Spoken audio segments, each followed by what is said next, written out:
अस्सलामुअलैकुम वरहमतुल्लाहि वबरकातुहू। आज जो मेरा दिल चाह रहा था अचानक वो बेसन का हलवा खाने का चाह रहा था।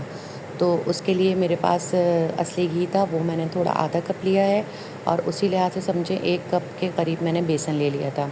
अच्छा, वैसे मैं पहले बना चुकी हूँ बेसन का हलवा, मगर आज जो है वो मुझे बिल्कुल ज़रा हल्का-फुल्का सा बनाना था। तो इस वजह से मैंने बनाया है ये कि दिल भी पूरा हो जाए और ज़्यादा बेहतियाती भी ना हो। तो इसके लिए बस घी के अंदर हमने 2-3 छोटी इलायचियाँ डाल दी थी और उसके बाद जो बेसन मैंने आपको बताया उसको छान लेंगे और छानने के बाद इसके अंदर घी के अंदर डाल के अच्छी तरह भूनेंगे। अच्छा, खाने-पीने में ये है कि वैसे तो सारे इंसान अल्लाह का शुक्र है, अल्लाह मियाँ सबके ऊपर अपना करम रखे, इंसान खाता है जो भी उसको अल्लाह मियाँ नेमतें देते हैं सब खाता है। मगर कुछ जो आप बहुत रूखी-सूखी भी खाएँ, मगर अगर दिल की खाएँ तो बड़ा उससे फ़र्क पड़ता है। आपका पेट भी भरता है और आपकी तबीयत भी बढ़ जाती है। तो बस आज कुछ ऐसा ही था, जबकि ज़ाहिर है कि अब पहले भी मैं बता चुकी थी कि इन जो हलवे बनाने के अंदर जो एक प्रोसीजर होता है भूनने पे आता है, वो ज़रा थोड़ा मुश्किल लगता है, मगर कभी-कभार मैंने आपको बताया है ना कि जो दिल चाह रहा होता है उसके लिए इंसान हिम्मत भी कर लेता है और अल्लाह मियाँ हिम्मत देते भी हैं।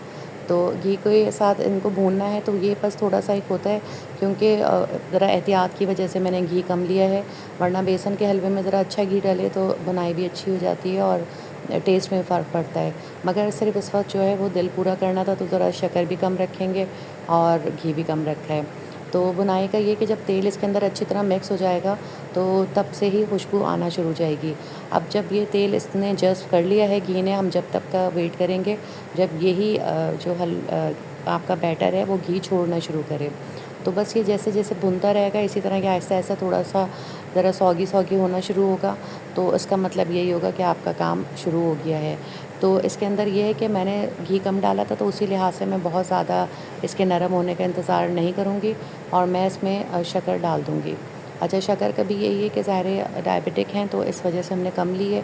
अब अगर दिल चाह रहा है तो आप अपने इस लिहाज से लें, जितना बेसन लेते हैं उतनी शक्कर। तो मैंने इसमें तकरीबन आधा ही कप शक्कर थी, उसको मैंने पीस लिया था कि इससे भी आसानी ये होती है कि ज़रा आपके हाथ कम चलते हैं। तो उसमें ये चीनी को अच्छी तरह मिला लिया है। अच्छा, चीनी मिलने के बाद भी ये थोड़ा-सा नरम होना शुरू होगा और बस उस नरम होने का हम इंतज़ार करेंगे, क्योंकि बुनाई हम कर चुके हैं, बेसन में से खुशबू भी आ चुकी है, उसका कलर भी चेंज हो गया है।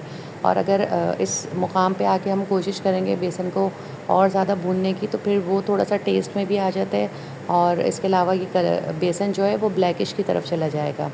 तो जो चीनी डाली है उसके साथ हम उसको इतना पकाएँगे कि ये थोड़ा-सा अच्छी तरह चीनी इसके अंदर मिक्स हो जाए। फिर इसमें मैंने डाला है थोड़ा-सा पानी। अच्छा, पानी इस वजह से ही डाला है, मैंने आपको बताया था कि मैंने घी कम डाला था, वरना जो हलवे इस तरह के बनाते हैं उसमें हम पानी नहीं डालते हैं। तो इसमें हमने पानी इसलिए डाला है कि हमें घी की मकदार कम रखी थी, चीनी कम रखी थी और भुनाई का भी हमारी हिम्मत कम थी। तो इसलिए जो मेरे जैसे होंगे ना लोग, उनके लिए है ये वाला हलवा ना, कि जिन्हें हाथ-पाँव कम चलाने हैं मगर टेस्ट जो है दिल चाह रहा है मीठा खाने का। और अगर ऑथेंटिक चाहिए तो वो मेरे जो चैनल में होगी, वो शुरू के व्लॉग्स में होगी कि जिसमें मैंने बेसन का हलवा बनाया था। तो जो सही तरीक़ा होता है इसका वो उसके अंदर है। तो बस इसको पानी डाल के भी ऐसी बात नहीं है, जिस तरह हम सूजी के हलवे को अच्छी तरह पकाते हैं इसको भी पकाएँगे। और यहाँ पे ज़रा हलवा थोड़ा-सा सॉफ्ट हो जाता है, तो पकाने के अंदर भी इसके अंदर ज़रा ईज़ी रहता है कि आप रुक-रुक के भी इसको चला सकते हैं। कोई बिल्कुल कंटिन्यू नहीं है कि नहीं चलाएँगे तो जल जाएगा। तो इसमें भी ये है कि जो हमने पानी डाला है उसको अच्छी तरह पकाएंगे भी और उसको अच्छी तरह ड्राई करेंगे, जिस तरह हलवे में करते हैं, कि वरना तो बिल्कुल पानी-पानी का टेस्ट आएगा। तो इसमें भी ये है कि हमने इसको अच्छी तरह चला के, और ये भी थोड़ा-सा जैसे टाइट फॉर्म में आने लगा था, तो फिर जब तक हमने इसको अच्छी तरह पकाया है। और वजह इसकी यही है कि घी का है, जो हमने घी की मेजरमेंट और चीनी की कम रखी है, तो उसकी वजह से हमें थोड़ा पकाना पड़ा। वरना जो शुरू में होता है, अगर घी सही डला हुआ मकदार का, तो शुरू में होता है उसका बुनाई करना, एंड के अंदर आके इतना नहीं होता कि एंड में ज़रा तैयारी पे जल्दी आ जाता है। यानी पतीली को जो हम लोगों की फ़ॉर्म में आसान बोले कि पतीली छोड़ने लगे, तो इसका मतलब ये है कि हलवा रेडी हो रहा है।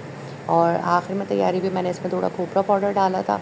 खोपरा पाउडर का ये कि हलवों वगैरह में अगर आपके पास मेवे मौजूद हों तो मेवे भी डालिए, और खोपरा पाउडर से ये होता है कि ज़रा टेस्ट अच्छा हलवे वाला आ जाता है।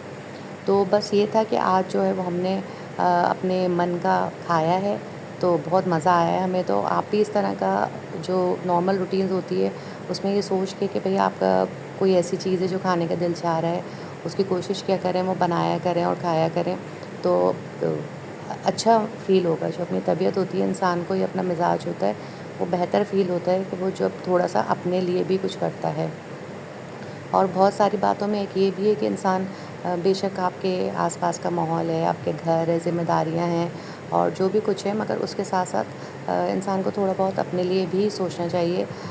जैसे आजकल की लैंग्वेज में कहते हैं कि मी टाइम, कि अपने आप को मी टाइम भी देना चाहिए, कि जो आपके लिए हो, अपनी पसंद, अपनी मर्ज़ी या कुछ भी नहीं करने का दिल चाह रहा, तो सिर्फ़ यही सोच के कि बस मैं इस वक़्त आराम करना चाह रही हूँ, कि उसके लिए भी इंसान थोड़ा लेटे, सिर्फ़ ये सोच के कि अब मैं कोई काम इस वक़्त नहीं करूँगी, इस वक़्त मैं आराम करूँगी। तो ये है, अपने ऊपर इस तरह तवज्जो दें कि अपने खाने-पीने पे और अपनी डाइट पे, क्योंकि एक जो एज हो जाती है उसके अंदर फिर ज़ाहिर है कोई हर वक़्त आपके लिए नहीं होगा, आपको खुद अपने लिए ही करना है। तो इसके साथ ये कि थोड़ा बहुत हम अपनी जो नॉर्मल रूटीन होगी उसके अंदर हम थोड़ा बहुत शेयर करते रहेंगे कि किस तरह से हम आजकल जो डाइट कंट्रोल है उसको कर सकते हैं।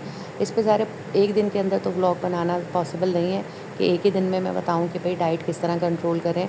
तो सबसे जो मुझे अपने एक्सपीरियंस से लगा है कि हम डाइटिंग तो नहीं कर सकते, हाँ, हम डाइट कंट्रोल इस तरह कर सकते हैं कि अपने खाने-पीने को हम पोर्शन कंट्रोल में ले आएँ।